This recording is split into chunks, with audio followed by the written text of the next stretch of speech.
Шулай ук Былазнала авыл хуҗалыгы министрлыгы вәкилләре менән берлектә төбәк-ара кәңәшмә үтте. Ул республиканың барлык төбәкләрендә лә үткәрелеп килә. Хуҗалык итүнең бәләкәй формаларына арналган ултырышта төрле программалар, килем килтерүсе проекттар хакында һүз алып барылды. Шулай ук Россия президенты Владимир Путинның указы буенча милли проекттар булдырылды. Уга ярашлы төбәккә 1 миллиард 700 миллион һум акча бүленә. Эш башлаусы яки уны уңышлы дәвам итәргә теләгән фермерлар ошо программаларның барыһында ла катнашырга тиеш. Артабан ошо хакта тулырак. Кәңәшмә урындагы товар yetişтерүчеләрнең күргәзмәһеннән башланды. Икмәк изделиялары, Ургада авылындагы бердән-бер һөт yetişтерү цехы, бай кооперативы, хатта быйма басу предприятиеләре ла үз продукцияһын куйган ине. Бүген бул хуҗалыктарның күбеһе дәүләт биргән төрле программаларда катнашып, хуҗалык итүнең барлык формаларын үстерергә тырыша, продукция төрен арттыру өстендә. Егет төрдән аша продукцияга сертификаттар и башлаган аша башлайды, кадәр әйтеп арта барабыз. Инде була доходы генерация проектта катнашып, без алар хәбәр итәсәктә планда инде тора колбасаны сахасыра. Колбасаны сахасып киптергән корыт сахарага и колбаса сахараны каты, шу бүлегәдән менә завраларның ураларының нидән төп адыгы дип аталган теге. Менә без була катнашкас, без можем кооперативта исебеннән бирергә катнашырга 70 миллионга тәм грант бүленә кооперативка, без менә кооперативта 7 пачек бар. Иң авыры безнең yetişтерүчеләрдә бүген читтән килгән товарлар һәм азык-түлек кысырыклап сыгара. Ихтияҗ да кәмей. Ешен дигәндә арзан базарда Хытай тиктәре тулып китте.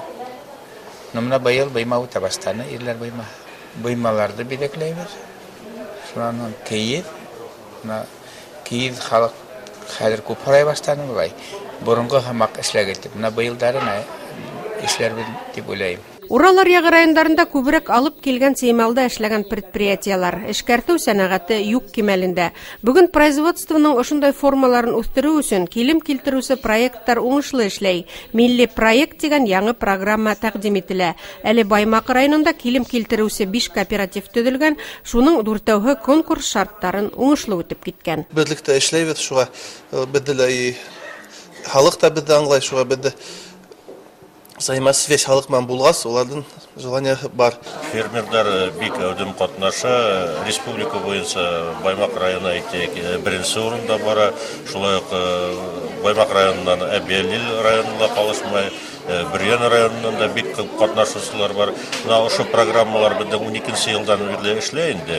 Әлеге көнгә әйтәк, күп авылларда яңа эш урыннары ачылды, кооперативлар ачылды. Шулай ук һөт эшкәртү, ит эшкәртү, башка төрле юнәлештәр буенча эшләр ачылды бит инде.